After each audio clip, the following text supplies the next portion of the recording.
I don't want him in. Something just touched my face. A dark labyrinth of haunted tunnels deep beneath the ground, 24 hours in the Edinburgh vaults. Did you hear it?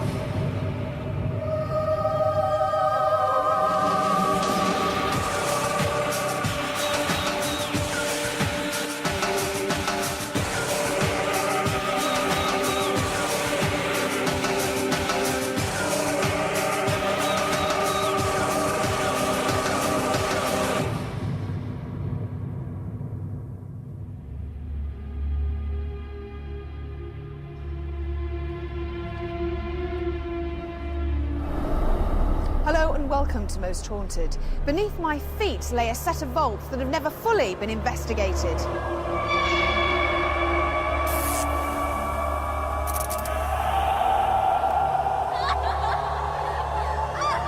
With dark phantoms, strange voices and ghostly apparitions, we just had to bring you to the Edinburgh vaults. In 1785, a bridge was built supported by 19 huge stone arches. The foundations were divided into a set of vaults, each on either end of the bridge. They were used to house immigrants and their families from the Highlands. Tradesmen lived in these squalid conditions and conducted their businesses down below. Shops and taverns thrived in this strange subterranean world.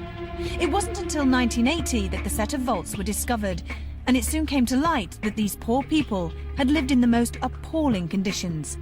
As with any town, tragedies and murder occurred, and in these vaults the most horrific crimes were committed. Along with the workshops and warehousing, of course, that was down here, people started to live. And a whole community, if you like, of Edinburgh's low life existed down under the ground here, sometimes living and dying down below here without ever actually going up to the street level. And we're talking of thieves, pimps, prostitutes and burglars, all living down below in this subterranean city under the ground. The vaults that we're in at the moment are on one side of the South Bridge, just off a street called Nidri Street South, and these were all closed up in about 1815, 1820. Because of the water coming through. You'll see there's quite a lot of damp and there's stalactites and such like up above. And this set of vaults have had some fairly extreme experiences. Not as many as the other side, but the ones that have been experienced here have been more violent, I think, or more extreme. This main corridor entrance has seen some strange sightings. Dark shapes and ghostly mists have all been experienced here, along with the feelings of being watched. We've had figures being seen, we've had people feeling somebody breathing on their necks, we've had voices whispering in people's ears, we've had customers having their clothes tugged, we've had all sorts of things, the whole range of paranormal experiences, it would seem. There's quite a few famous people connected with these vaults, like Burke and Hare, the famous body snatchers. In the 18th century, bodies were at a premium. Doctors would pay anything up to 12 guineas for a freshly delivered body for the purpose of dissection. These men, Burke and Hare, used to steal bodies and also murder people, and they preyed on the prostitutes and the lowlife that lived down here. Most of the cells used to house families, but this particular cell is home to a dark figure that sits in the corner and watches visitors. In 1742, a surgeon that was notorious for receiving bodies lived very close to these vaults. His house was raided by the mob, and they actually found a fresh body lying in his cellar, waiting to be dissected. He was also arrested, but being a prominent surgeon in the town, actually got off with his life. This dark figure that's been seen frequenting these vaults on many occasions, we haven't got a name for him yet. Who knows, he could well be one of those unfortunate people that was smothered, taken away and dissected. People have felt an icy cold hand on their face whilst walking down this corridor.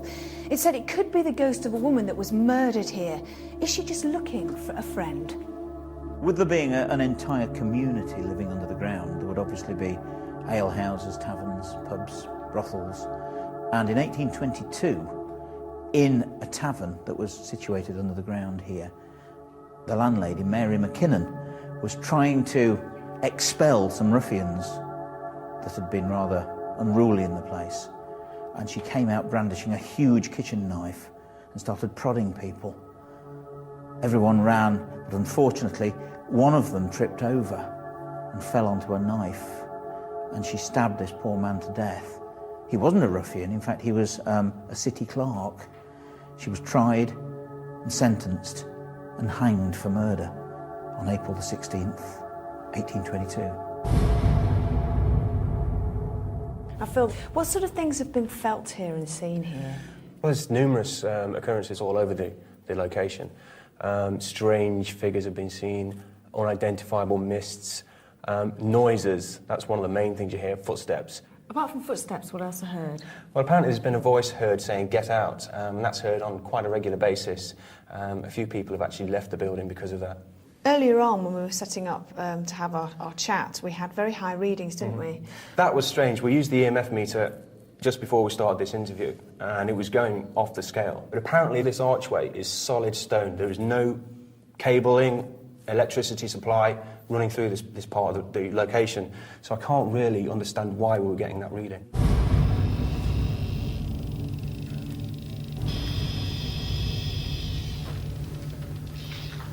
Holy crap! The reading of 4, anything between 2 and 8, they reckon, could be significant of paranormal activity. It's all round here.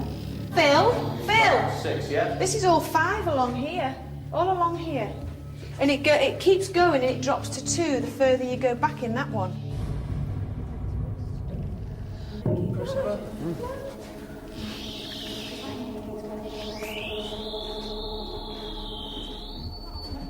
So there must be some power cables or something running through the structure.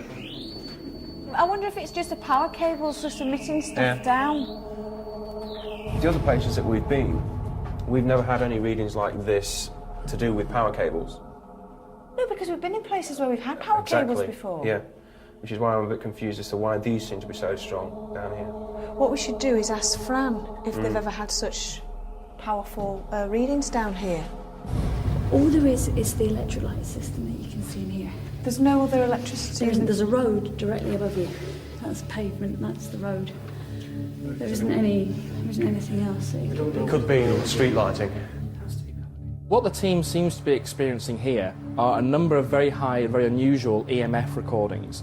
Now, there could be a number of possible sources of those kinds of unusual frequencies. For example, there could be a utility cable going overhead because they're not actually that far beneath the street.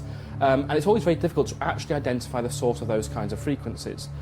But what we do know is that when people are exposed to these kinds of unusual frequencies, then sometimes for some people they can actually experience unusual sensations as though they're experiencing the presence of perhaps a ghost. In this kind of setting, they might interpret it as being a ghost. Also, sometimes people will feel as though they see something out of the corner of their eye, only to turn to look at what's there and find it disappears. Now again, in a location which you're told is haunted, you'll interpret that as being the figure of somebody who's passed away, and maybe the person who actually haunts that area. But it could simply be a result of being exposed to these unusual frequencies. The set of vaults where we are now in Nidri Street South have not been investigated before. We think there are strange things that go on. We have an inkling that there are experiences to be had, but we've never had a full-scale overnight investigation in this set of vaults, so very excited about it. I've got lots of names of rather famous people and some events that actually took place concerned with these very vaults that I'm hoping may well come up later. Whenever our medium, Derek Akora, arrives at a supposed haunted location, things seem to happen. We were all excited and eager to begin our investigation with Derek in the South Nidri Street vaults. As we've now entered this section here, into this room, and I say, just use the word room for the moment, I get this like shouting and boisterousness, and the fragrance, without a doubt, of ale. And, you know, ooh, really, really strong, and people sitting round and, you know, just being absolutely, some people falling over and what have you. And I'm getting as if there's a pitched feeling of anger that's being displayed in this area. And I'm getting this, like, now at the moment, this woman whose atmosphere and energy seems to be up and down here. And she seems to be quite a strong, sturdy woman, sturdy of mind as well. I'm like as if I'm seeing people sitting and they're being served ale. Right. It's like, I suppose, an inn or something where ale was being served. And she was a real strong, she was the runner of this place. She was so strong that she would have got hold of physically a man. Okay, and, you know, she'd have no problems with, you know, evicting, okay? Getting rid of. Well, what you're actually saying is correct. There was, and I think Richard and Phil can back me up here, there was actually a tavern here. Okay, she killed him? She killed him? I don't know. I feel as if anger, as if maybe being stabbed or something here. Can you give me a name for this woman? Not at the moment, because I'm just picking up the residual. There's also, around that same time, I feel there was a small boy. I'm not saying he lost his life, but there was a lot of anger pitched towards this young boy. He was around this female landlady or what have you a lot, and I feel that the fight that broke out, okay, had something over the young boy. He was hit, and she saw this, and she just went absolutely crazy, and, you know, she definitely took his life. Is she in visitation or is she grounded here? I feel that she walks these passages. She walks these passages. Do you want to go anywhere else here? Yes.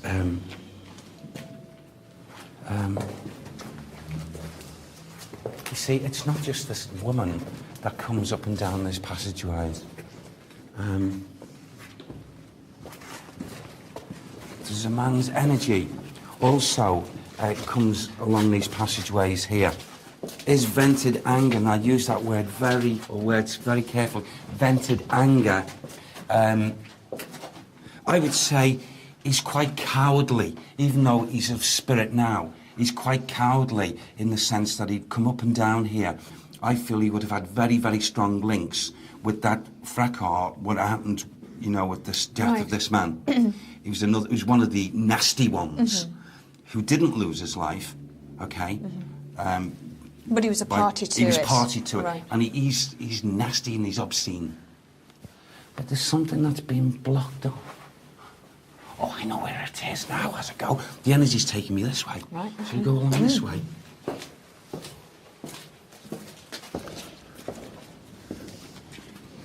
Now, there's also, in this area here, would have a... The only way I can put it, or the energy states that people were... The only way I can put it at the moment is that people were not very nice in a group that used to be here.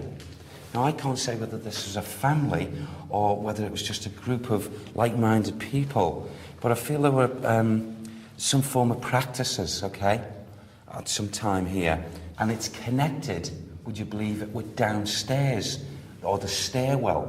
So if we can walk again, I might be able then to connect the two energies together, okay? Yeah. As the energy's pulling us down to this level now at the moment. Yes, this is it.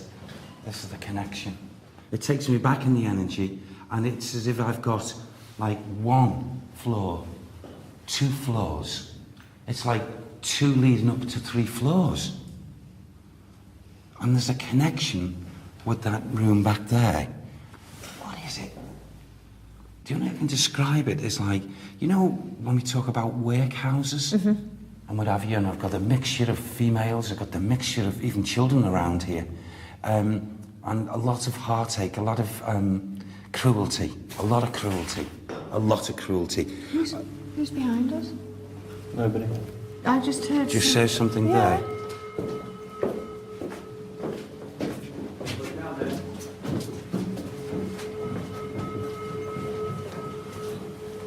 There's no one physically here. I heard that. It was Did you like hear it? What? It was like it was like a kind of shuffle or Yeah. somebody moving about back Yeah. here.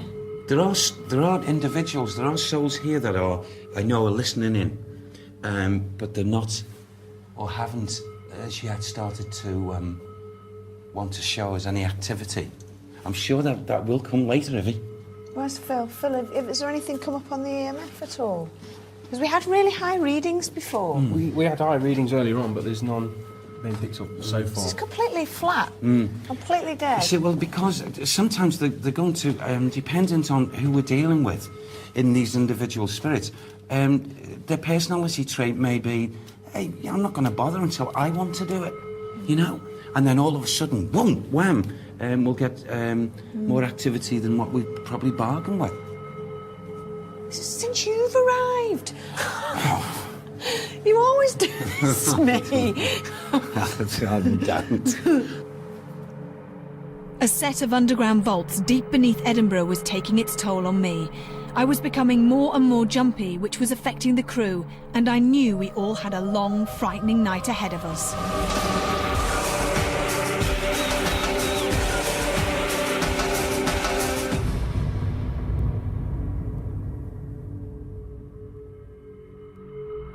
Already Derek had picked up on some of the tragedies that had occurred many years ago, and whatever ghostly presence was in the vaults with us had already started to make noises that were beginning to make the crew feel apprehensive. Definitely a group of souls at some time or other in there. That could be that, it could be also the energies.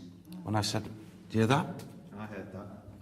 Yeah, that did Richard sound like Felix is down there, though, I believe. Is he? Yeah. Yeah, but Richard, did you just make that noise? No, that sounded like a... And could you hear a noise at all? No, that was not traffic or anything. How do we know it's not somebody standing out there going... It could be because there's a pavement above you. Yeah. Someone on the pavement. It did sound like it was above. Did you as hear opposed it? to below. I thought it sounded like it was from next door. I thought it was coming from I- that direction. I- That's why I looked up Yeah. back towards Richard. It was more adjustment. Oh, yeah. Oh, God. Okay. Well, let's be pleased Did you and hear glad it? of this because maybe they are now gonna, start to show us. What is the You'll be matter okay. with me? You'll be all right. It's pathetic. Calm down. I know. I don't know why. All of a sudden I've gone self-potty. really jumpy. Of all the other places we've been to, and this one's completely freaking me out. Should we walk back up that way and see, or not, Derek? I'm more Where are you wanting more to go? drawn to That go way, back yeah. down. Yeah. Yes. What is up with me? I know it's annoying. No, it's just. I don't understand it. Did you hear that then? Did you hear? That was like a whisper. I didn't hear Did you hear it? Did you hear it? I didn't hear that. Yeah.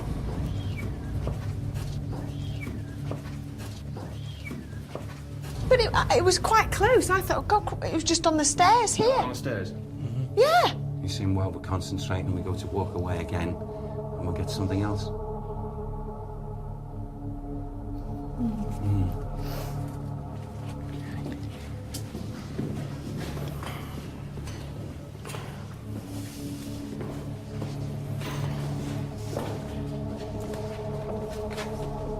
Okay, Evs.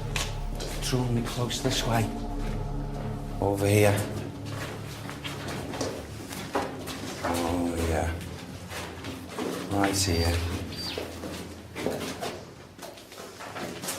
Happening here. In that corner. I get two energies that huddle into this corner here. Two of them. And I can't make out yet whether these are elders, males, or whether they're children. But the energy level draws me to this corner here. And at times, activity is like known to be here, without a doubt. It's the residual left from that energy that is still so strong. And whilst I'm standing here, again, what's just happened, sometimes these sorts of things happen with me. I feel as if all here to my jawline, chin, underneath my nose, is if I'm very heavy laden with facial hair. And dark facial hair. Dark. So I'm talking about a person who would have had beard, moustache. And very, very, very What was that? pointed Who features. Now, breathed do you then? hear that? Please, God. That was like a child or a... No, that was... Charles' voice. Wasn't it? Yeah. Oh, no, I heard a... I heard a gargle. Yeah, I definitely heard something. I'm not sure what it was. It sounded like a voice, but it could have been somebody's stomach rumbling. Okay. I heard something, it sounded like a gargle. Kids cry, little kids sort of gargle. Did you hear that then? Oh, I heard that. Boom. There's something seriously going on up there. So I'm just going to check if it's Stuart. Yes. A lot of stuff. Yes, Richard, yeah. I'll come with you. Someone or something was making banging noises above us. We knew Stuart, our rigger, was upstairs. Richard Felix went upstairs to find out if Stuart was responsible for making the loud bangs. Stuart is up here. Well, I'll ask what he's been doing. Were you moving stuff around a few moments ago, Stuart? Like heavy stuff? No, I heard that. It's as if there's a furniture remover up here. All I've been doing was this cable along. But I could hear something earlier, literally when Carl went downstairs with the camera. I came up, I could hear something like furniture, like you described, moving on that side. And it's not a traffic noise. It's as that if someone was wasn't moving a traffic. wardrobe or something. Right over around the floor, yeah. And it wasn't you? No. I don't even know if there's anything up there. You're all right on your own up here? I'm fine, yeah. Right. I don't know why. It's a really freaky place. Stuart is upstairs, but Stuart is moving nothing. All that Stuart's got with him is a cable. And he's just winding out the cable, and he heard the same noise that we did down here, upstairs to the left of where he was, and he said it was like furniture removals. And he's up there on his own. Yeah. Still. Okay. Right. Okay. So there it is. I'm very hopeful for what maybe they're going to try and display a little bit later on. The more the merrier for us, isn't it? Yeah. I'm really excited, about it. Are you, John? Yeah. Yeah, I'm very hopeful. Yeah. I was already terrified and was not looking forward to what we might experience later. With all the lights out and only our night vision cameras to light the way, the tension mounted and nerves were beginning to fray as we began our night vision investigation at South Nidri Street vaults. I feel that the activity now, maybe they are going to display something that's going to be hopefully quite dramatic, because just in the atmosphere here, in this ether, there seems to be, to me anyway, seems to be like a ready to just like unleash something on us. Oh, God. But not in such a bad, when I say unleash, I mean unleash something that's going to be quite dramatic. Maybe not just in this area, as we're walking through the passageways. I've got shivers all up the back. Oh, my back again. It's. Is somebody having a laugh? Now there's 3 large bangs. That was what I heard earlier on when I was... Jeez. 3 large bangs, and they were on like slabs, weren't they? Boom, boom, boom.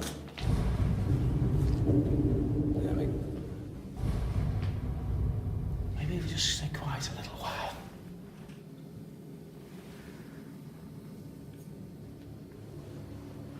That was distinctly 3 loud bangs, wasn't it? There's so much other physical noise in here. It could easily have been a noise from up on the street echoing through. Yeah. No, I'm sorry, I've got to disagree. That was like 3 large bangs as if someone had like got a boulder or a big rock. Yes. Here and gone boom. That's something like boom. slabs. Yeah. No, I agree with Craig, basically. Yeah. You can hear the traffic clearly through there. What's that? But did you hear that bang then? Like again, like on solid stone? Yeah, remember, there's a load of rubble here, isn't there? Everywhere. That boom, boom. Shh. It is. It's like rock forms, something being shifted. Our crew was still quite rational, but how long would that last? We had a surprise in store for them, and it wasn't a pleasant one. Another set of vaults was waiting for us to investigate. Many ghost sightings had been seen here and had become famous for its terrifying atmosphere. It would be a first for Most Haunted, as we would all be entering virgin territory in complete darkness. With Derek and our night vision cameras, we made our way over to the other side of the bridge and into the Blair Street vaults. You get a very different sense when you're in the different sets of vaults. When you're here in Niddry Street South, you know you're underneath the bridge because you can actually hear the traffic going over your head. You're not that far away from the real world out there. When you go into the Blair Street vaults, you go 3 levels below street level and you can't hear anything down there at all. So it's a very, very different kind of atmosphere from one side to the other. In the Blair Street vaults, there is a particularly nasty soul known as Mr. Boots, seen wearing thigh-length boots known as butcher boots, often worn by soldiers. But of course he could be a cobbler, or of course he could be a security guard. But he's been seen pushing people, standing, glaring at people, and actually recorded shouting, telling people to get out of his vaults. I wouldn't spend the night in the vaults. No, in fact, in Blair Street, I won't even go down there by myself to light the candles. Now, I am very aware, though he's not showing himself, I am very, very aware of a man who comes right the way through these passageways. And I want to describe him to you because I've got that mentally. I've got this grey, white-haired, quite long-haired man whose face is so tight with unease that his unpleasant atmosphere is listening to us right now. He wouldn't be at all pleased for anyone to be around, never mind, you know, us together collectively. He's not happy. There's a little boy also, little boy whose energies are coming through that aperture. Yes, that aperture. A moment ago, and all I saw was his face.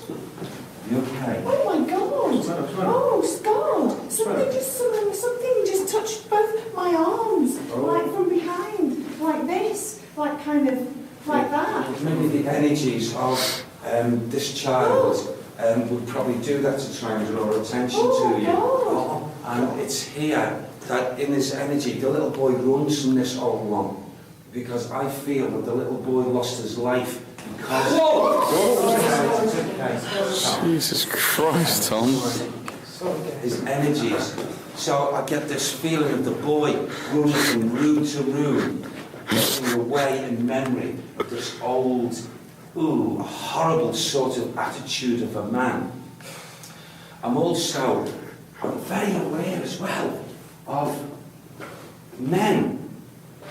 I get a group of them, 4 or 5 of them. People who are hooded, the only way I can describe it, like monks. But there's 2 of them that are absolutely crazy. 2 of them who did despicable things down here. Oh, God!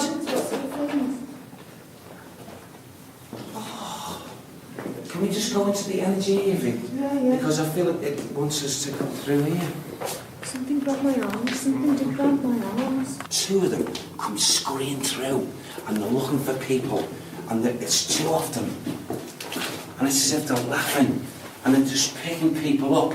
They're picking them up and just wrapping them up like this, and just pulling them like, and just folding them as if they're just like pieces of meat, and taking them out. Taking them out of here, and laughing and counting the numbers. What they're gonna get. What were they doing, Sam? What were they doing? They were dragging them through. They were dragging them through, these animals. They were dragging them through to take them. Where were they taking them? They were taking them to the doctor. What doctor? There was more. They were not even dead. And they killed them.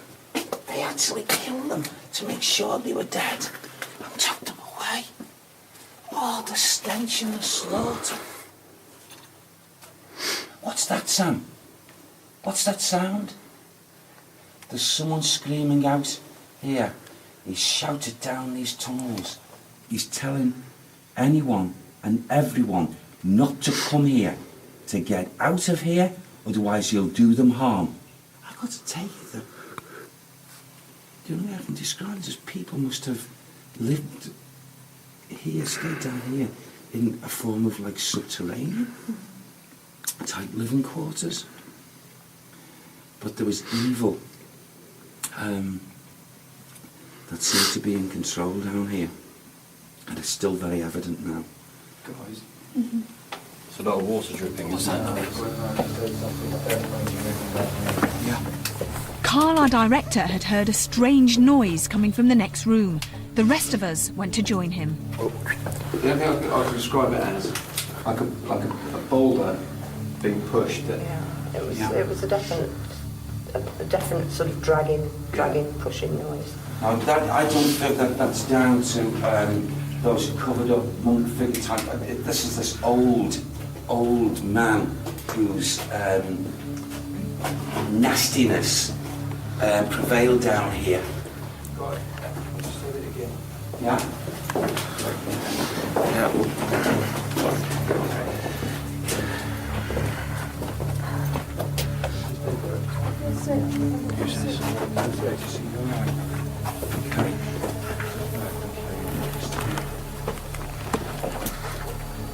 That? All right. I feel sick. I feel very sick. Me and Craig do as well. I thought I was going to retch. I feel like that. Is she okay? What?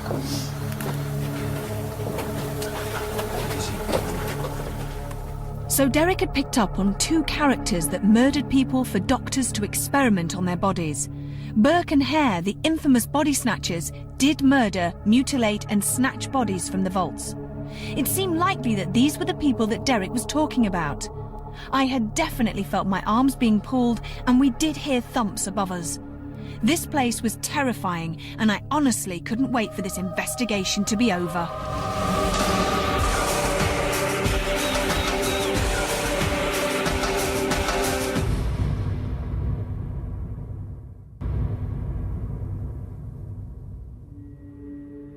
Things were becoming uncomfortable as certain members of the crew, including myself, were beginning to feel unwell. Derek was being very guarded and tried to reassure us as to why we were feeling sick. Are you feeling Rick? I feel really sick. You feel sick as well? I feel really sick, like I want to vomit. Yeah, I was feeling like that. To me, it stands to reason that all you guys, at some time or other whilst we're down here, are going to feel these conditions, that the residual energy, plus their activities as they're going through, they're leaving it in this ether, and it's going to hit you, and it can come in many ways. What is this smell here? This can be a mixture of a lot of things. This is a bad area. This needs to be absolutely not just cleansed, but blessed and cleansed, because the stench will stay forever. Can anybody else smell it? It'll do it, yeah. What does it smell like to you? To me, it smells like plasticine, sort of smelly. Yeah, it's not too far off in the fragrance. What's that? And that twice. What was it? Bang, bang. Up there, on that height, on that level. Yeah. Yes. That's that white-haired, grey-haired man. And also he runs after the little boy. And he's got, his shoes are made for running. His shoes are made for running. The shoes here that belong to him. There are some shoes. Yeah, there are. There are some shoes upstairs that they found here from a little boy, or little tiny shoes, leather. Come and show yourself, you old tyrant, you old beggar. Let's see how brave you are. I can hear him now. What's he saying? I can't understand him. What's that? He's screaming at us to get out in Gaelic. In Gaelic.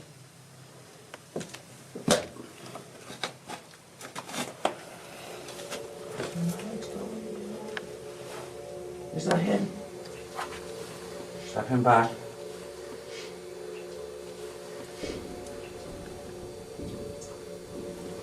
Anyone else just hear that? Yeah. His energy's above us. There was 1, 2, 3. His energy's above Sound like us. footsteps. yeah.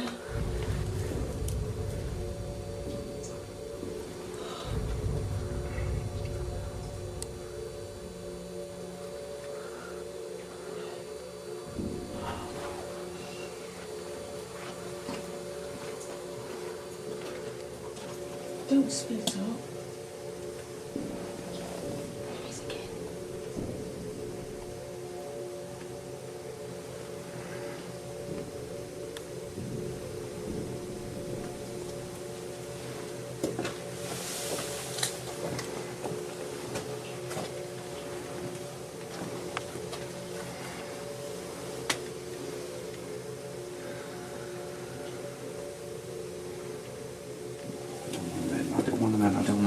I don't want him in.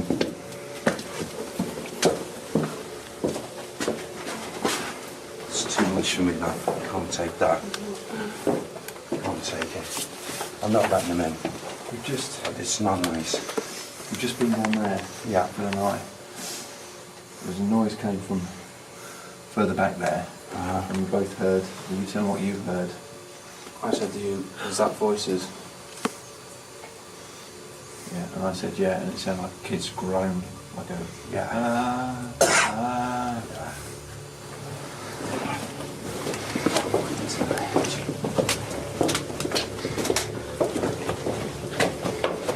Are you okay? No, Sorry. I just feel so sick. Feel sick? Is this where you hear the noise? I heard voices. What the fuck? Whoa. Something just touched my face. Something just brushed my face. It was a hand. I'm sorry, get in there.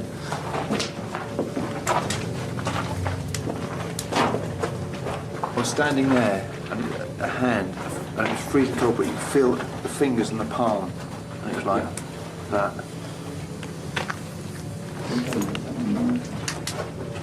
Oh my. Oh God. Come here, boys. Come here, lads. I'm here. Right. There was 2 of them here, okay? Showing themselves. 2 hooded men, okay? Right here together, standing side by side. Just here. You're trying to listen out for those voices because I heard them. Yes. Just stay silent for a moment.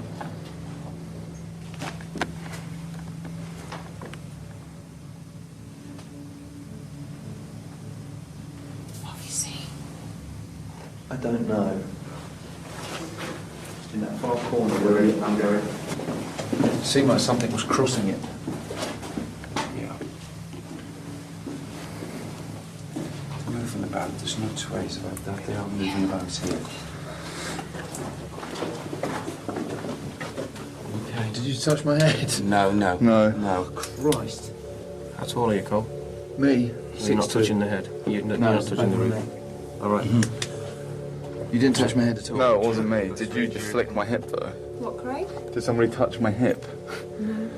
In the past, when we've been to different locations, different sites, where certain members of the team, okay, yourself included, Carl, been scratched, okay? Yeah. These conditions will prevail with this, like, activity down here.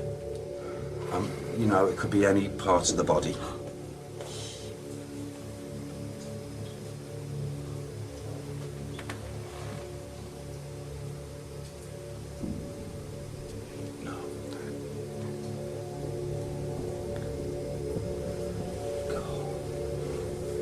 Did anybody hear up there?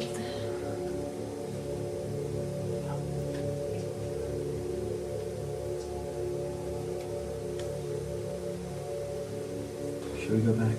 Let's go back. Right, just staying down there. I'll be able to go back up. No, we're going to go back.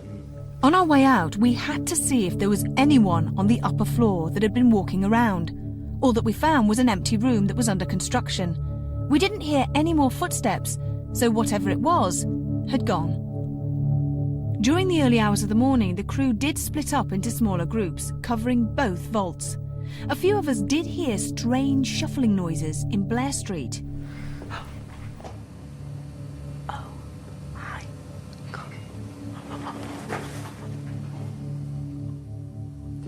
heard a shuffling sound at all? Yeah, so did I back there.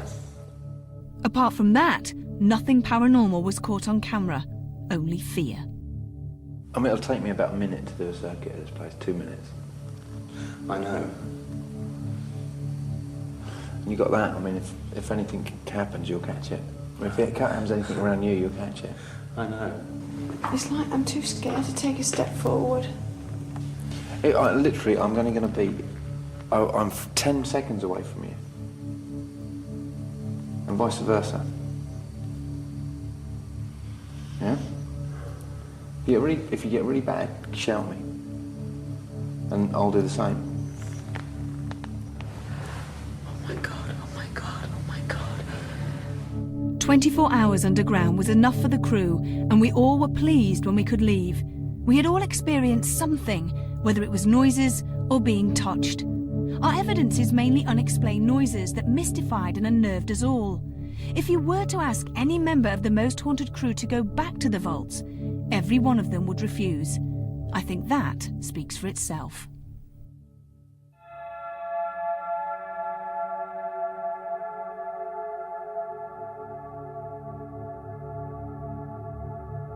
When I first came to the vaults, one of the major things I noticed was the fact that it was so spooky. And that's just with the lights on. I expected to be more frightened than I was, and I wasn't. I've found that the Edinburgh vaults have both been revealing with the residual energy and also a certain amount of negative activity. These vaults have never really been investigated like we've done it in the last 24 hours.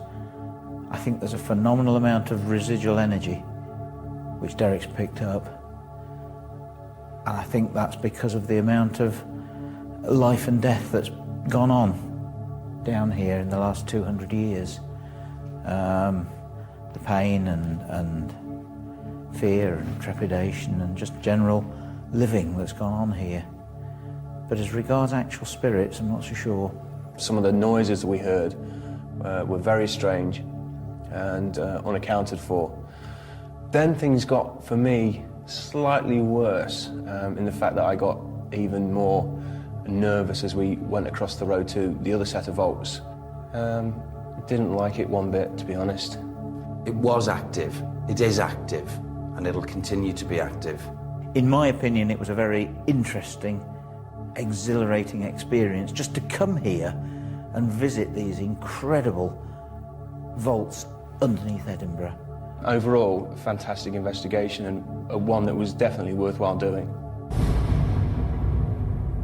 Throughout the investigation, the team are reporting a number of unusual noises, bangings, shufflings, sometimes even these seem to report hearing voices.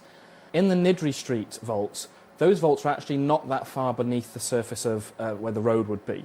So some of the extraneous noises could actually be being caused by traffic going overhead or even people walking by in the street.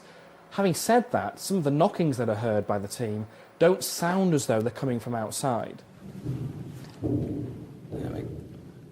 Meanwhile, in the Blair Street vaults, they're actually much, much deeper underground. So any of the noises being heard there are extremely unlikely to be sounds coming from the surface. So it could well be somebody causing a noise in one of the other locations underneath the ground. But the team do actually go and investigate that and seem to rule out that possibility. One other explanation which the team haven't really fully investigated is the possibility that somebody amongst the team is actually creating the noise, even though they're not aware of it, and the very unusual acoustics in the vaults are actually making it sound as though it's coming from some distance away. You okay? Oh my God! Oh, Scott! Something just touched both my arms. One of the events I actually find most impressive on this investigation is Yvette being touched, and in fact a number of the members of the team do report that they're actually being touched. Yvette reports getting pulled back at some stage, and when we look at her reaction in minute detail and when we look in slow motion, it does look as though she really is responding to a real sensation. So a possible explanation could be that simply kind of the heightened anxiety and expectation can lead that person to interpret any experiences they do have as being paranormal. But having said that, the experience that the vet seems to be having seems to go beyond just simply an unusual odd sensation. She really does feel as though she's getting pulled back. Well, what a night to remember. I was certainly very nervous, and other members of our crew were as well. I don't think we'll ever forget our 24-hour stay in the Edinburgh vaults. So until the next time, sleep tight.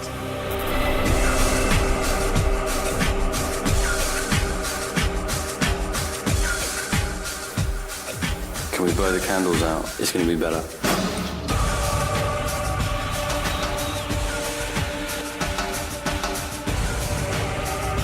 Come on, show yourself.